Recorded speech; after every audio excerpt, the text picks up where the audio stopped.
안녕하세요. 책안뜰입니다. 이번 영상에서는 정인 작가님의 미혹을 들려드리겠습니다.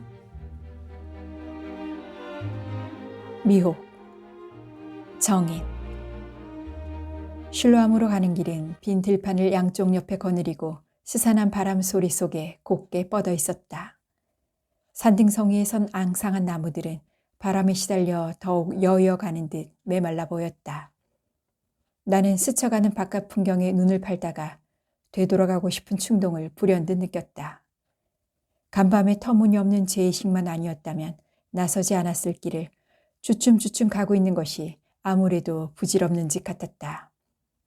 지난 6주 동안 어머니가 화요일마다 전화를 해왔지만 모른 척한 것도 그런 이유였다. 그런데 지난밤 전화를 해온 어머니의 어조는 피할 수 없이 강경했다. 내일이 마지막인데 해도 정말 너무하다. 검질긴 원망이 또 죄를 낳는 기다. 어머니는 끝내 내가 대답을 않자 그 말을 끝으로 전화를 끊어버렸다. 징을 박듯 했던 어머니의 말은 밤새 숙면을 방해했다. 어디선가 호곡이 들려오는 듯도 했고 눈을 감으면 형체가 뚜렷하지 않은 물체들이 눈앞에 어른거리는 듯도 했다. 밤새 시달리다 눈을 뜨니 목덜미가 흥건하게 젖어 있었다. 결국 나는 어머니께 전화를 하고 말았다. 몇 시에 시작해요? 갈게요. 어머니는 안도하는 마음에 가슴을 쓸어내리기라도 하는 것인지 한참 있다가 대꾸했다. 그래, 잘 생각했다.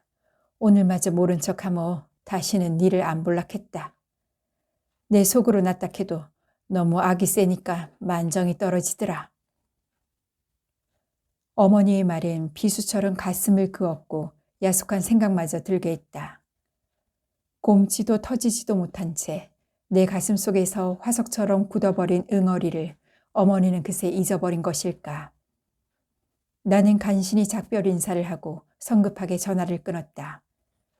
그리고 아이들을 깨워 우리들이 가야 할 곳과 왜 그곳에 가야 하는지에 대해 얘기했다. 아이들은 잠을 다 깨고서도 내 말이 무엇을 의미하는지 얼른 알아듣지 못했다. 죽은 사람하고 우리가 어떻게 또 작별을 해요? 미유는 이상하다는 듯 고개를 갸웃거리며 물었다.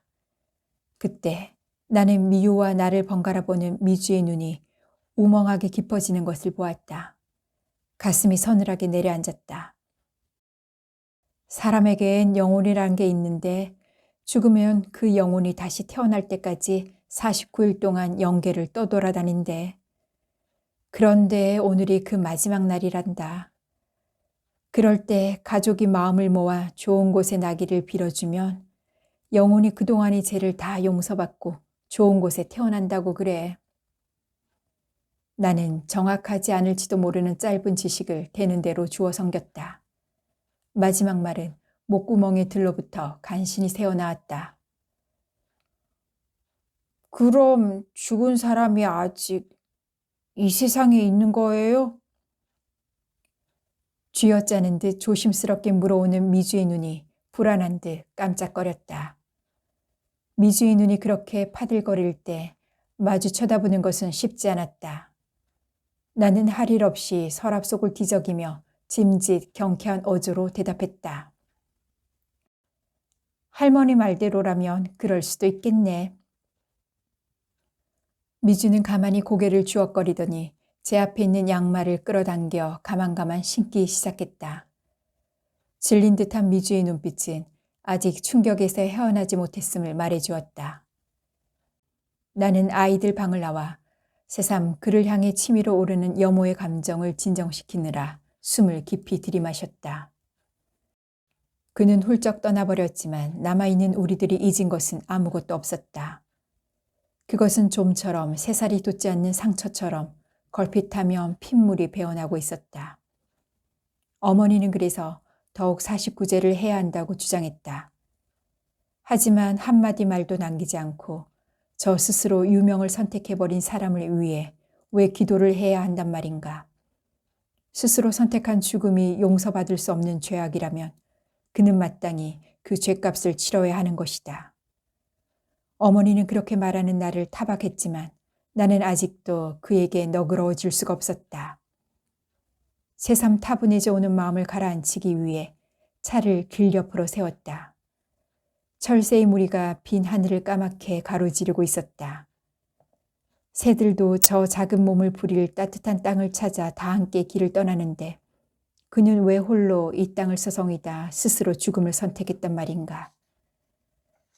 저 새들은 목숨이 다하는 날까지 쉬지 않고 날아갈 것이다. 개중이는 마지막 종착지에 닿기도 전에 지친 날개를 더 이상 가누지 못해 낙하하는 놈들도 있을 것이다. 이 세상에 왔다가 자신의 자리를 끝내 지켜내지 못하고 먼저 떠나버리는 사람들이 있듯이. 그러나 새들은 마지막 순간까지 목숨에 대한 의무를 다하고 자연에 순응했으므로 아름답지 않은가. 그런데 당신은. 나는 치밀어 오르는 설움을 간신히 삼키며 잠들어 있는 아이들을 돌아다 보았다. 영락없이 제 아버지를 닮은 반반한 이마를 맞대고 낮은 숨소리를 섞으며 잠들어 있는 자매의 모습은 평온했다. 오랜만에 보는 평화로운 모습이었다. 그동안 내가 그랬듯 아이들 역시 살얼음 같은 시간들을 견뎌내느라 좀처럼 웃지도 고요하게 잠들지도 못했다. 한밤중에 잠자리를 살피기 위해 방문을 열면 아이들은 서로를 부둥켜 안고 잠에 빠졌다가도 화들짝 놀라 고개를 쳐들곤 했다. 언제부턴가 우리들은 모두 대기 상태의 단역 배우들처럼 불안정한 상태로 지내고 있었던 것이다. 그래서였다. 그의 죽음이 캄캄한 어둠 속에서 바늘 구멍만한 빗줄기의 느낌으로 다가온 것은 그러나 찰나에 느꼈던 순간적 평화는 두고두고 내게 죄의식으로 남았다. 결국 그는 살아서도 죽어서도 나를 편하게 내버려 두지 않는 셈이었다. 나는 하루빨리 그를 잊어버리고 싶었다.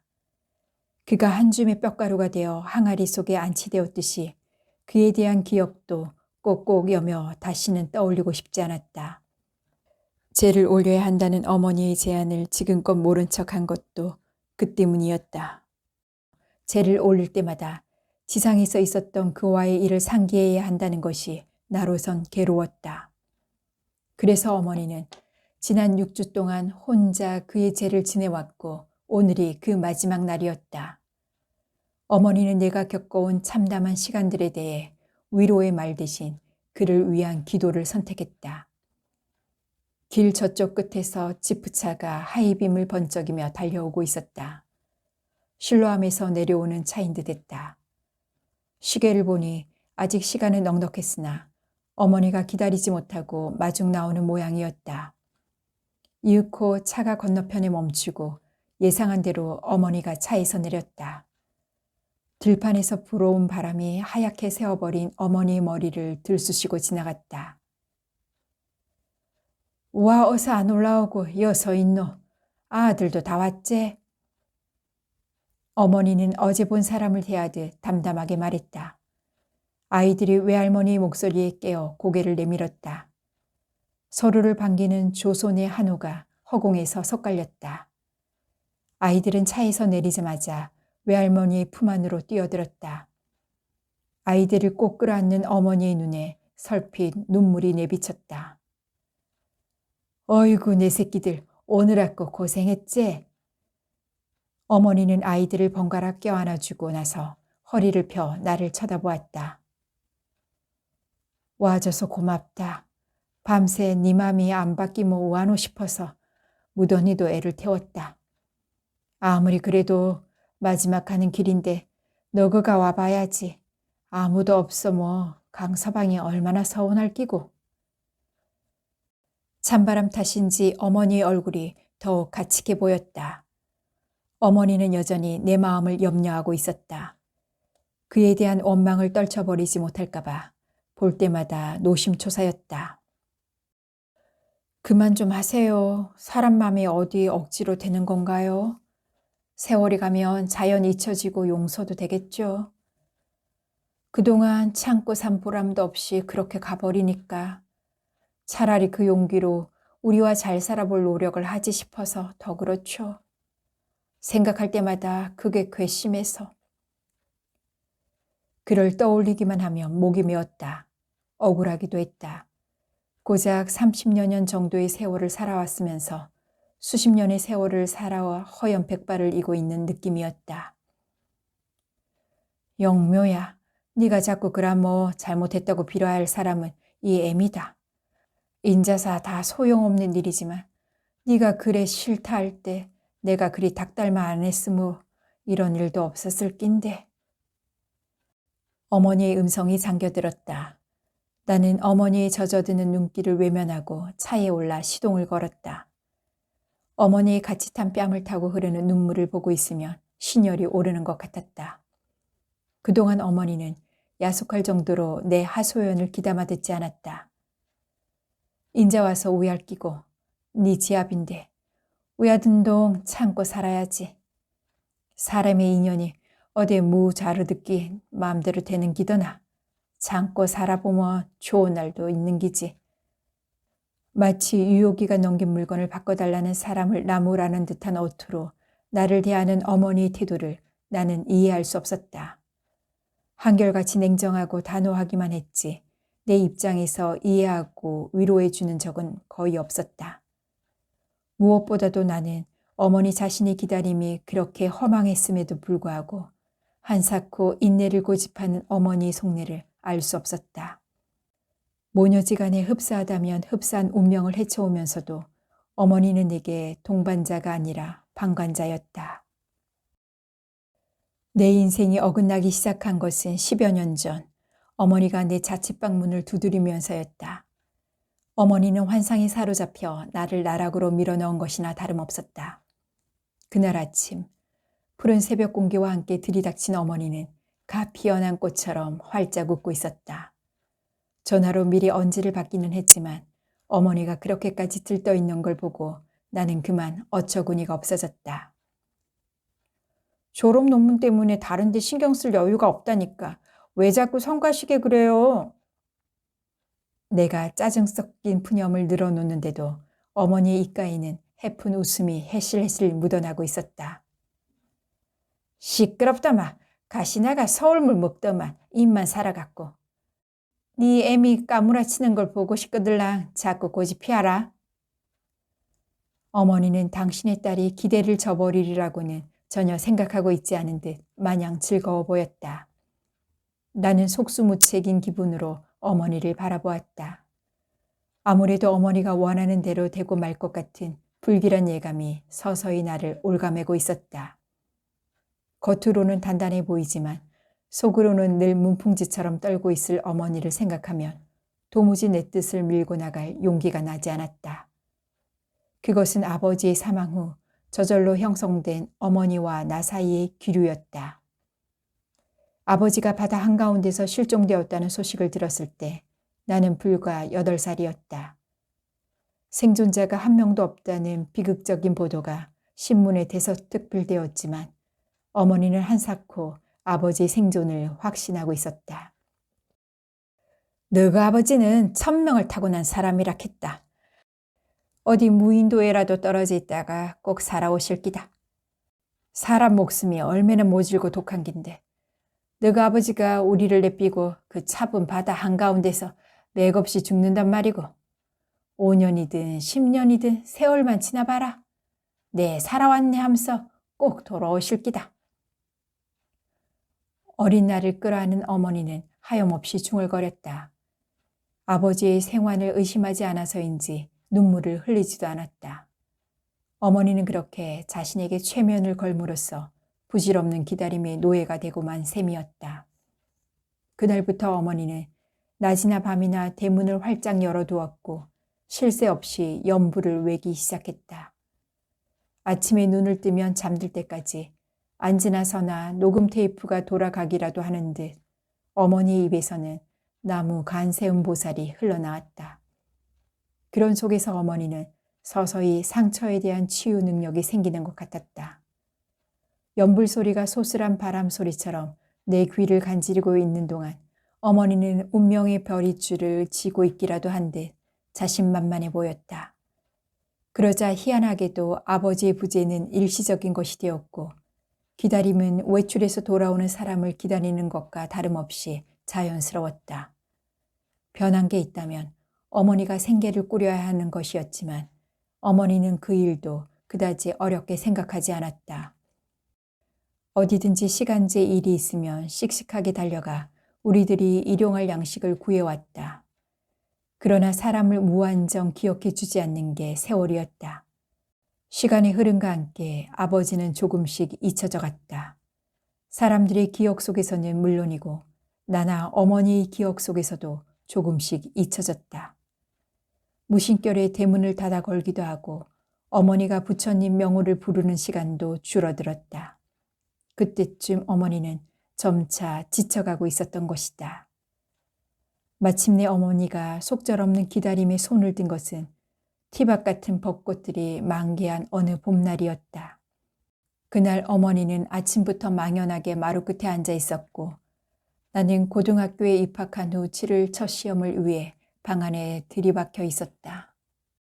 다른 때와 달리 종일 우두커니 마루에 앉아 있는 어머니는 줄곧 내 신경을 건드렸다. 나는 시험 공부를 하다 말고 정신을 놓고 있는 어머니에게 신경이 쓰여 몇 번이나 들락거렸다. 몇 번째인가 또 내가 마루로 나서자 어머니가 매시근한 낯빛으로 나를 돌아보며 말했다. 담담한 어조였다. 아무래도 네 아버지는 못 오실란갑다. 저 나무가 저렇게 자라 몇 번이나 꽃을 베고 토해도 강간무소식이니. 인자 아무리 안 믿을락 해도 물귀신이 된 걸 안 믿을 수가 없구나. 불쌍한 사람. 나무는 어머니가 나를 나타내봄 첫 출산을 기념해 아버지가 사다 심은 것이라고 했다. 아이를 낳을 때마다 한 그루씩 심자고 했지만 동생을 보지 못한 채 배롱나무는 홀로 부쩍 자라 마당을 지키고 있었다. 어머니의 말은 뜬금없다 싶을 정도로 갑작스러운 것이었다. 나는 혹시 어머니께 무슨 일이 생겼나 싶어 숨을 죽이고 어머니를 쳐다보았다. 그러나 어머니의 얼굴에는 애잔한 슬픔과 함께 포기한 자의 평화로움 같은 것이 깃들어 있었다. 그 며칠 후 어머니는 끝내 돌아오지 않는 아버지를 위한 제상을 준비하여 친척들을 불렀다. 그동안 어머니의 화항된 믿음에 동정과 질시를 함께 보내던 친지들이 우울한 얼굴로 모여들고 제사는 친지들의 애도 속에 숙연하게 치러졌다. 어머니는 그들이 모두 떠난 뒤에도 꼿꼿하게 앉아 아버지의 영정을 지켰다.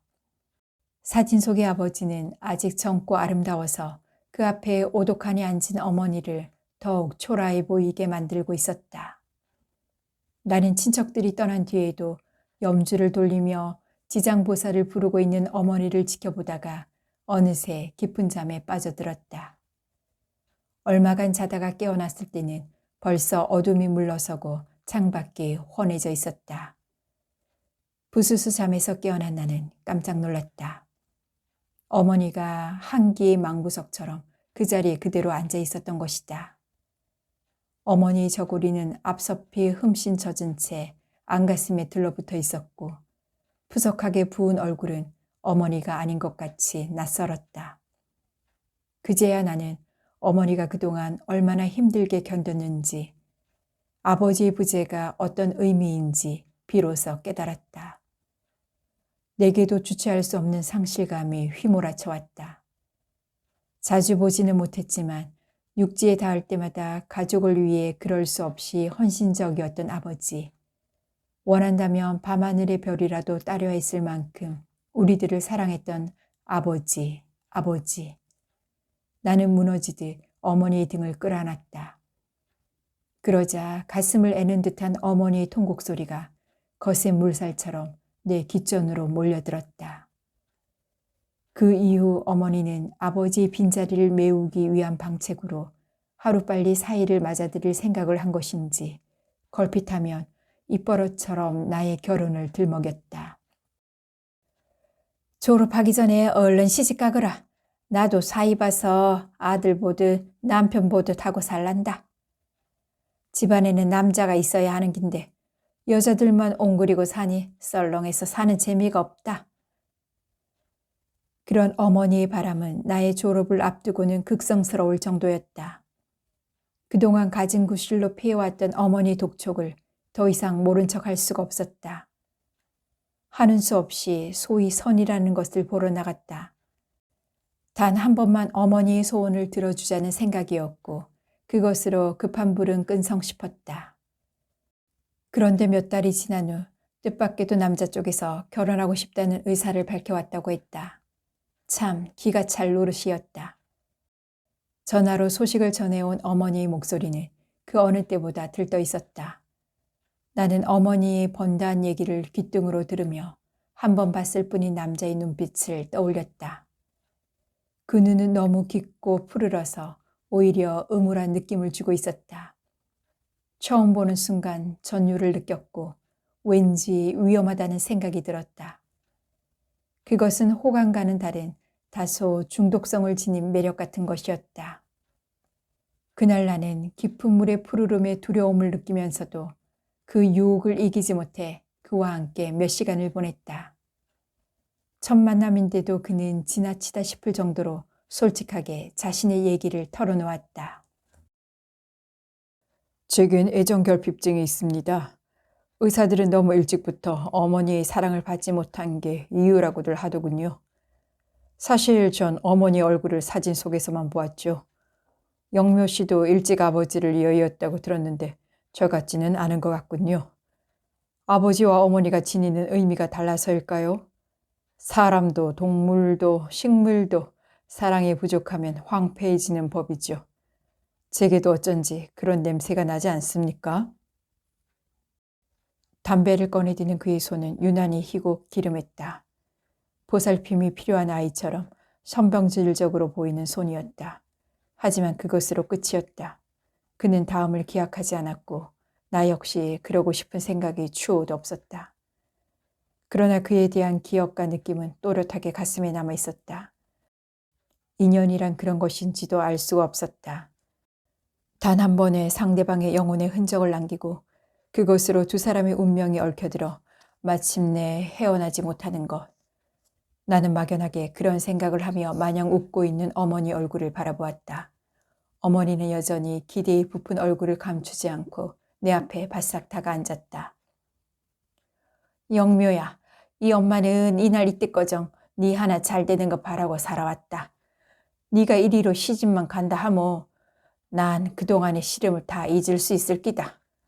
여자같이 실력이 있어서 사회생활 하는 것도 좋지만 어차피 가야 할 시집이라모 한 살이라도 적을 때 가는 게 좋은 기다.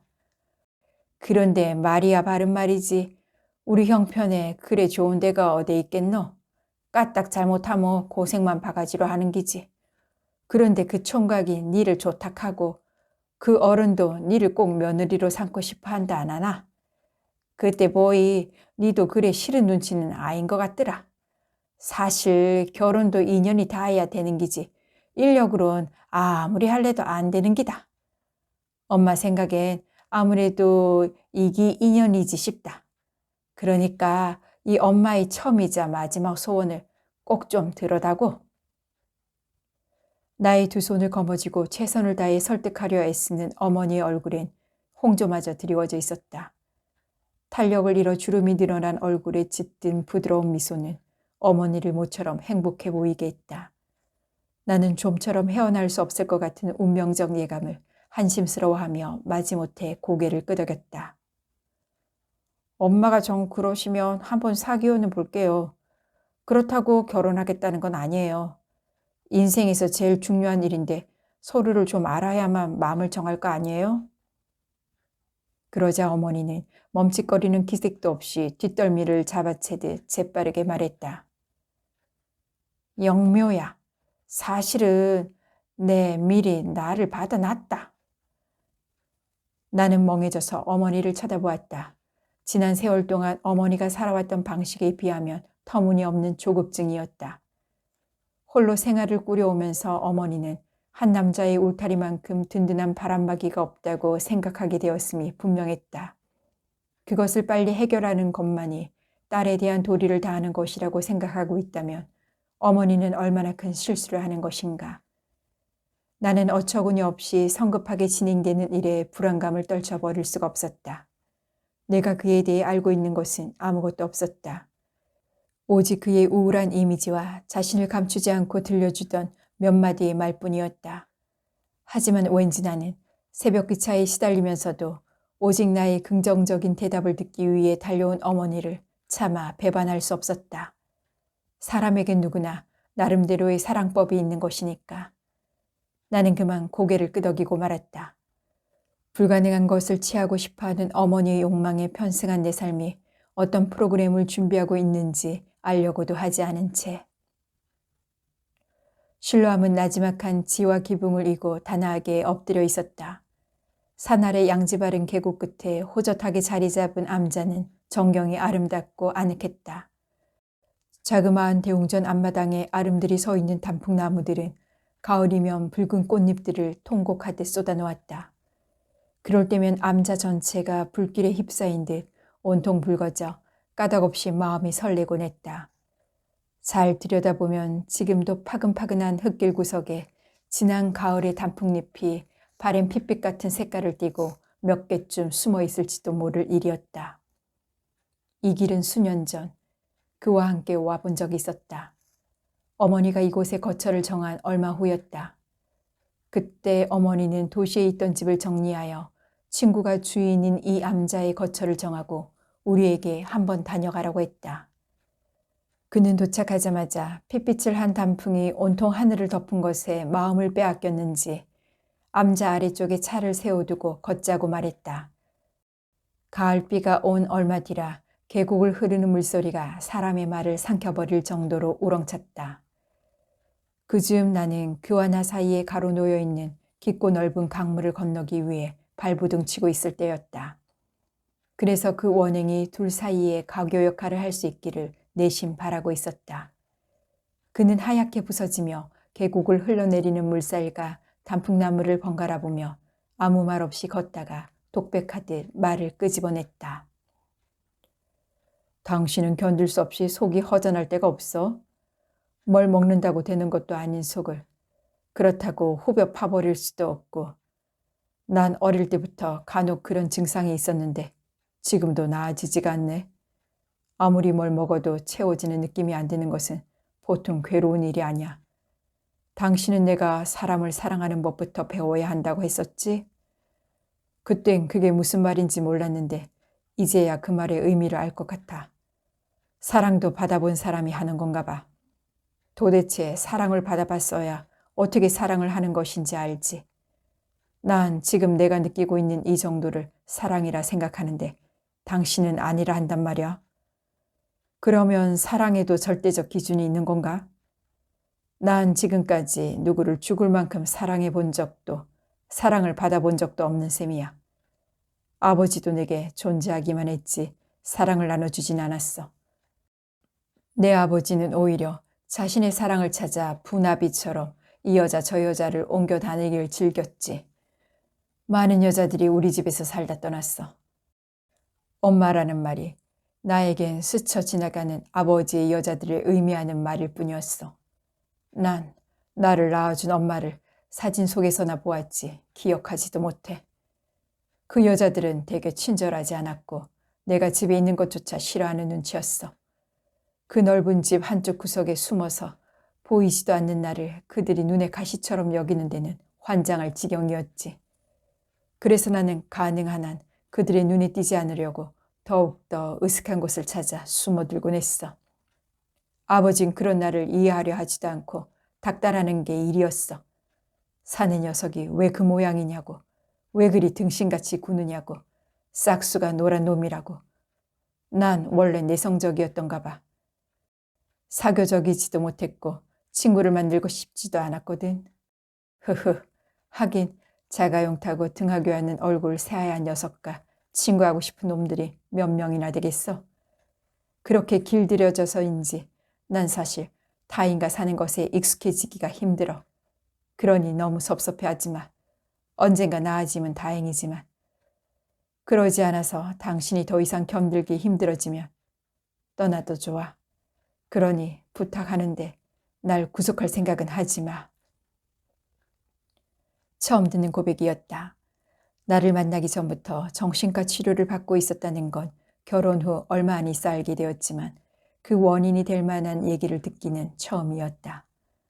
그는 한 남자가 어떻게 자신의 속에 갇혀 무너지고 있었는가를 결혼한 지 몇 년 만에 들려준 것이다.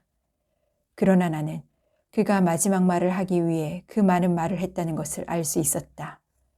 그는 언젠가 그 말을 해놓고 혼자 자유로워지고 싶었음이 분명했다. 나는 널 원하지 않는다. 가장 가까워야 할 사람으로부터 듣게 된 그 말은 그동안 길을 쓰며 버텨왔던 그 많은 시간들을 무의미하게 만들고 있었다. 나는 이미 생겨버린 두 아이를 가슴 아프게 떠올렸다. 밤마다 그 아이들을 버리고 얼마나 도망이 가고 싶었던지, 내가 처한 현실을 벗어나고 싶어서 얼마나 몸살을 앓았던지. 그때마다 어머니는 내 목에 길고 커다란 칼을 씌웠다.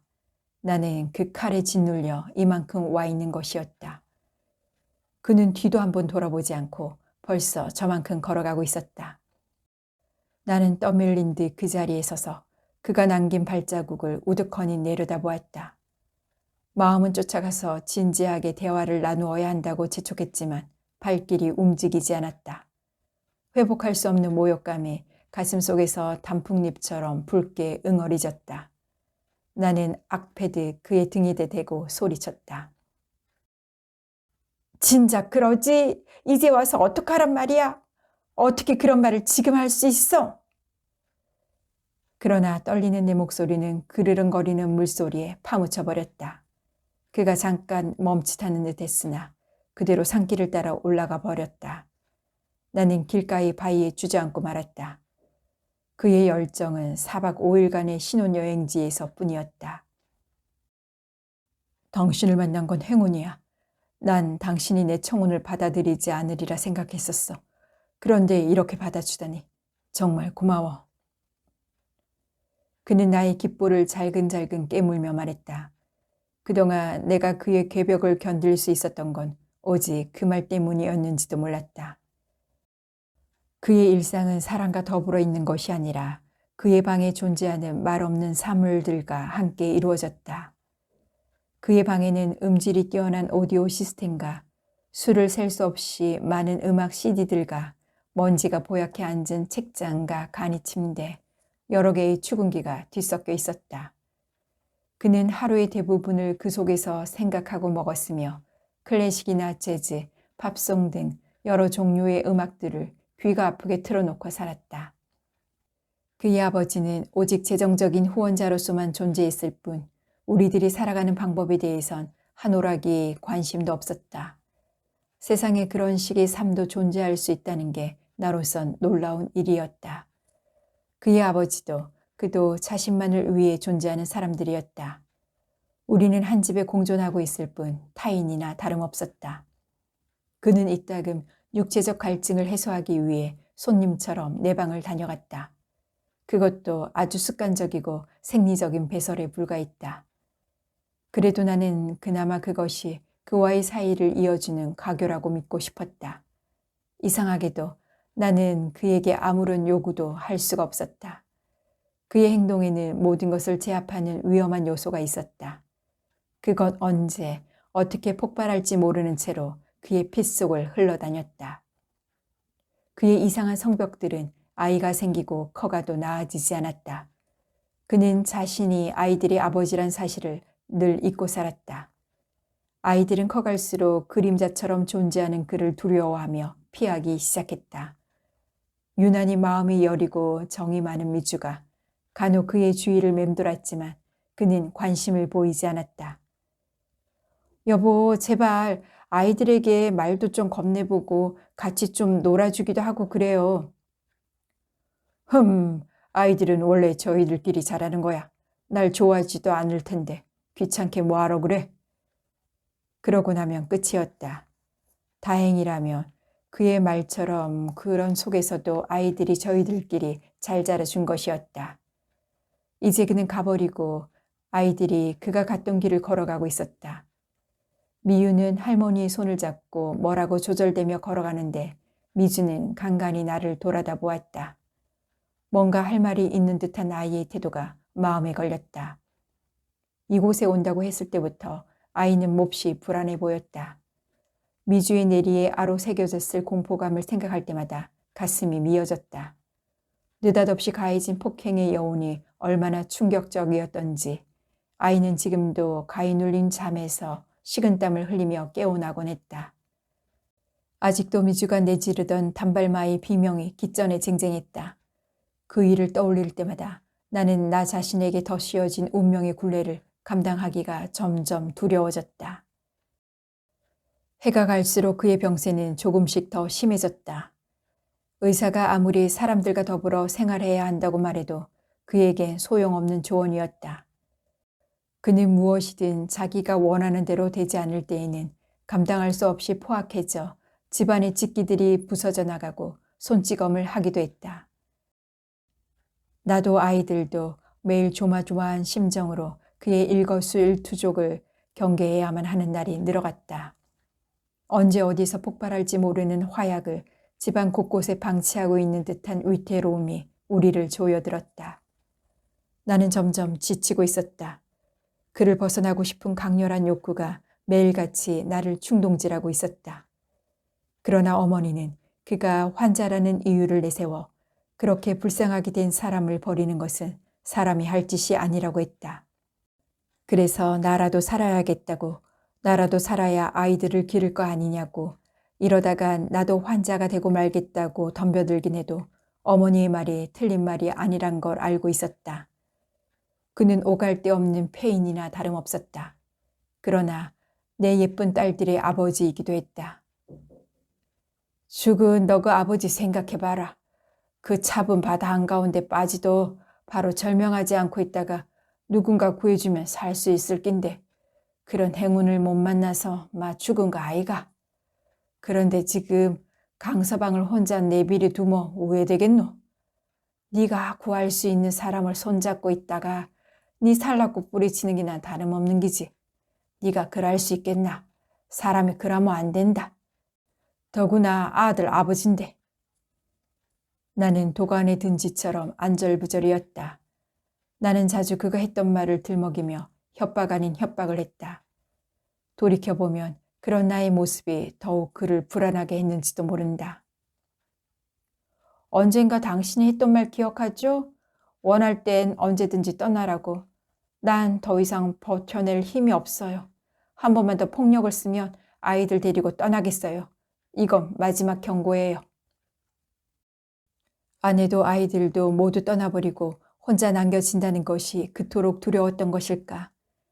아니면 점점 심해지는 나의 매몰찬 태도가 그의 참을성을 빼앗아 버린 걸까? 그는 자기 방 앞에서 얼찡거렸다는 이유로 미주를 방으로 끌고 들어갔다.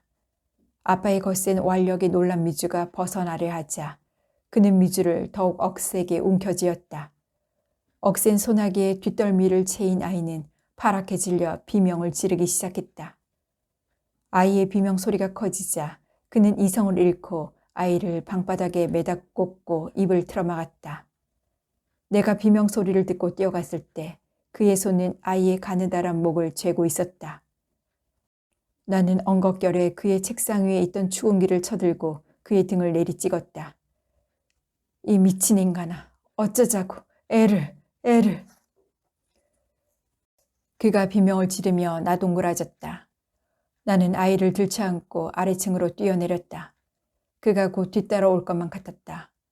방문을 걸어 잠그고 미주의 가슴을 마구 눌러댔다. 아이가 가까스로 숨을 토해냈다. 아이는 눈을 뜨자마자 내 목을 끌어안고 바들바들 떨기 시작했다.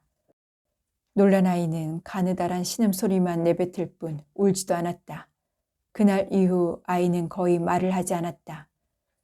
점점 뜨거워지고 있는 아이의 몸을 끌어안은 채 나는 마침내 그와의 작별을 결심했다. 더 이상 생각할 것은 아무것도 없었다. 그는 이제 한 마리 포악한 수컷에 불과했다. 모든 일에는 시작과 끝이 있게 마련이다. 이제 우리는 마침표를 찍을 때가 되었다. 나는 두 아이를 일으켜 세웠다. 막 방문을 열고 나섰을 때 위층에서 무언가 둔탁한 것이 자빠지는 소리가 요란하게 들려왔다. 단순하고 짧았지만 불길하기 짝이 없는 소리였다. 나는 아이들을 방에 있게 하고 위층으로 뛰어 올라갔다. 삐죽 열린 그의 방문 틈새로 그가 허수아비처럼 허공에서 흔들리고 있었다. 그가 차버린 의자가 나동그라져 문 앞에서 뒹굴고 있었다. 사방은 고요했고 그의 방문이 바람에 삐걱이는 소리가 일정하게 들려오고 있었다. 그 순간 나는 소름 끼치게도 지상에서 가장 짧은 평화로움을 맛보았다. 돌층계를 지나 암자 앞마당으로 올라서자 미주가 혼자 마당 구석의 섬돌에 웅크리고 앉아 있었다. 무엇을 골똘하게 생각하는지 미주는 내가 가까이 다가가도 알지 못하고 한 곳을 응시하고 있었다. 도무지 11살 아이 같지 않은 애잔함이 스며있는 얼굴이었다.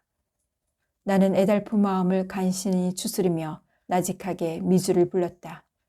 화들짝 놀라 나를 바라보는 미주의 눈빛이 한결 깊어 보였다. 맑은 눈동자에 어려있는 엷은 피로감 때문에 쌍꺼풀 진 눈이 무척 성숙하게 느껴졌다. 왜 혼자 여기 있어? 같이 안 들어가? 나는 미주의 손을 끌어당겨 가슴에 품었다. 얼음장처럼 차가웠다. 계속 여기 있으면 감기 들어. 법당이 싫음 차 안에 있을래? 질문이 채 끝나기도 전에 미주가 단호하게 고개를 가로저으며 나를 올려다보았다. 아이는 추위 때문에 더욱 창백해진 얼굴을 하고 있었다. 엄마, 아빠가 오는 게 보일까 싶어서 여기 있는 거야. 아빠 영혼이 날 알아볼까요? 나 아빠를 만나서 잘못했다고 말하고 싶어요. 엄마가 그랬잖아요. 용기 있는 사람만 제 잘못을 사과할 줄 안다고요. 그날은 제가 잘못한 거였어요. 아빠가 아빠 방은 엿보는 게 아니라고 몇 번이나 말했는데 내가 말을 안 들었잖아요.